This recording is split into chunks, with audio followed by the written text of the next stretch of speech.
fait du Rupert. Il est là. Mais qui est-ce donc? On en parle depuis tout à l'heure. Qui est ce porteur mystérieux de la flamme? Je me disais, là aussi on est dans beaucoup de choses. Belphégor, le masque de fer, le fantôme de l'opéra, Fantomas, Arsène Lupin.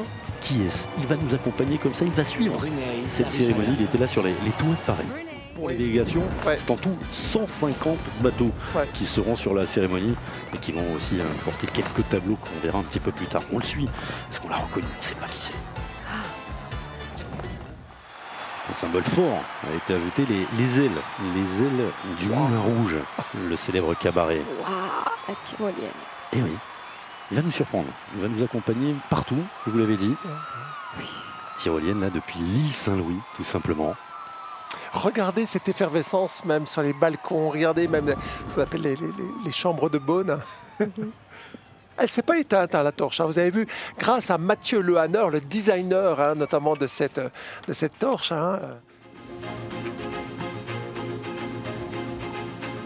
Où va-t-il?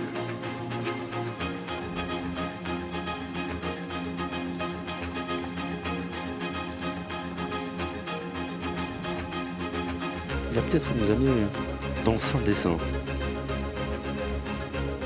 à la Monnaie de Paris, là où a été créée cette malle que l'on va voir, et surtout les médailles, ces médailles qui rendront le coup de tous les médaillés, avec une face qui ne bouge pratiquement pas, en tout cas depuis 2004. Vous allez nous expliquer ça très bien, Eric. On a juste rajouté une petite tour Eiffel d'un côté, on parlera de l'autre face un petit peu plus tard. Alors effectivement, Guillaume, cette médaille, elle est définitivement réalisée depuis 2004 à Athènes, où on a ce fameux stade panathénaïque, notamment où a été reçue cette flamme de 2024 dans ce stade panathénaïque. Donc on a en fait la déesse Niké, la déesse de la victoire, qui vient apporter en quelque sorte cette récompense aux champions avec cette médaille. Et nous avons d'un côté l'acropole avec notamment le Parthénon, et en miroir a été rajouté exceptionnellement la tour Eiffel. Et les athlètes qui porteront un bout de Paris, puisque de l'autre côté, on a gardé un petit bout de la tour Eiffel. Mais absolument, on n'est pas allé prendre à la tour Eiffel. On s'est servi d'anciens travaux, on avait gardé ce métal, et donc il y aura de l'autre côté un petit bout de tour Eiffel. On partira avec un petit bout de Paris. C'est super émouvant.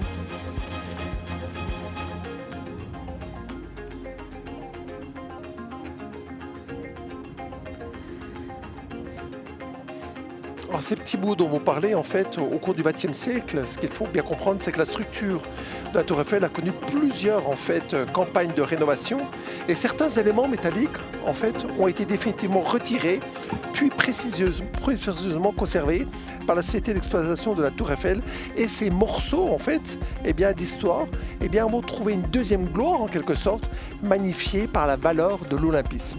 Elles sont fabriquées, on l'a dit tout à l'heure, par la Monnaie de Paris, qui avait déjà frappé celle des Jeux d'Athènes en 1896, des Jeux de Paris en 1900 et en 1924. En tout, 5084 exemplaires sont produits pour Paris 2024. Et les 3 malles qui servent d'écrin de protection et de présentation des médailles. Alors pour les auditeurs, rassurez-vous, les médailles ne sont pas en or massif.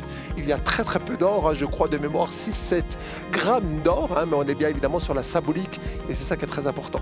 On a recyclé également ce métal. Absolument.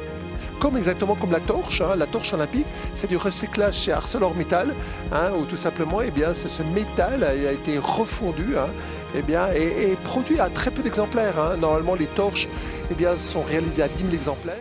L'une des figures les plus emblématiques de la littérature française et mondiale. Regardez.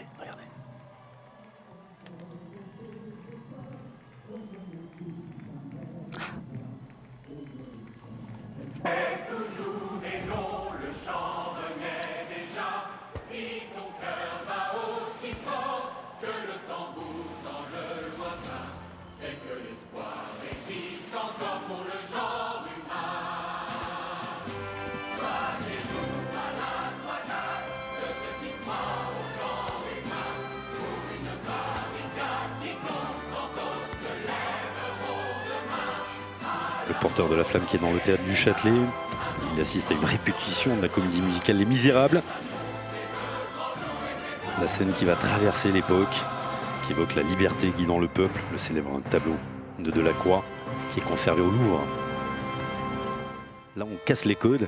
L'idée, c'était peut-être aussi de reprendre la phrase de Marie Condé, journaliste, professeure de littérature et écrivaine française d'origine guadeloupéenne, qui disait « À partir du moment où vous parlez une langue, quelle que soit la façon dont vous l'avez acquise, à partir du moment où la langue devient vôtre, vous en faites absolument ce que vous voulez. »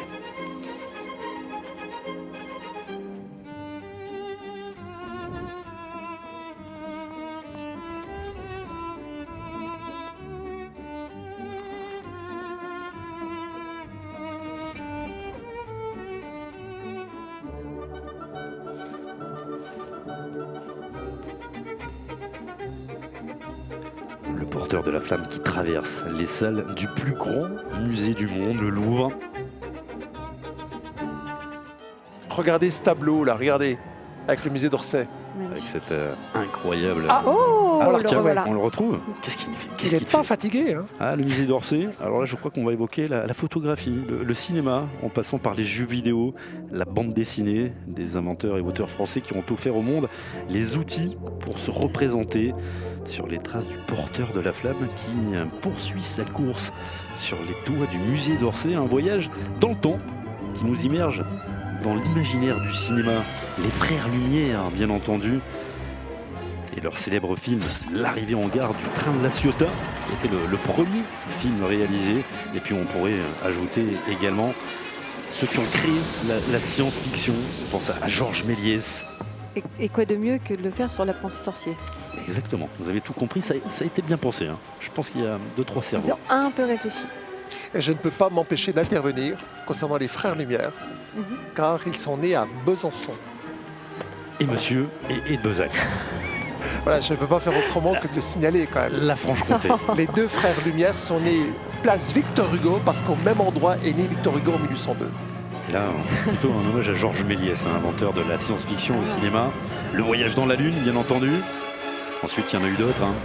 Chris Marker, qui avait créé la jetée, qui a inspiré l'armée des 12 singes. Pierre Boulle, qui lui a écrit La planète des singes. Saint-Exupéry, bien sûr, Le Petit Prince. Attention, parce que là, il y a un moment important, regardez, qui se présente là, pas loin du pont de l'Alma, sur la passerelle. C'est notre porteur de la torche qui attend tout simplement le bateau de la délégation. Mais qui est donc ce garçon qui nous accompagne depuis tout à l'heure? Je n'en peux plus. Ah, c'est un garçon. Ou cette fille. Ah, je ne peux pas vous dire. J'ai l'impression que c'est un garçon. Moi, je pense qu'on a changé. Je pense qu'il y en a eu plusieurs, mais bon. Mais là, c'est un homme. et il est quand même vraiment doué, parce qu'avec cette vue un peu cachée quand même, avec plus ce foulard. Je pense que ça ressemble à un masque d'escrimeur. Ah ouais. Pour le football, l'histoire entre le foot et l'olympisme, peut-être un petit amalgame. Mais c'est vrai que le foot aux Jeux Olympiques n'est pas quelque chose qui est autant recherché que l'athlétisme ou même d'autres sports. L'escrime et bien d'autres. Ce n'est que le début. Ce n'est que le début. Il n'est que le premier des derniers relayeurs. Zinedine Zidane.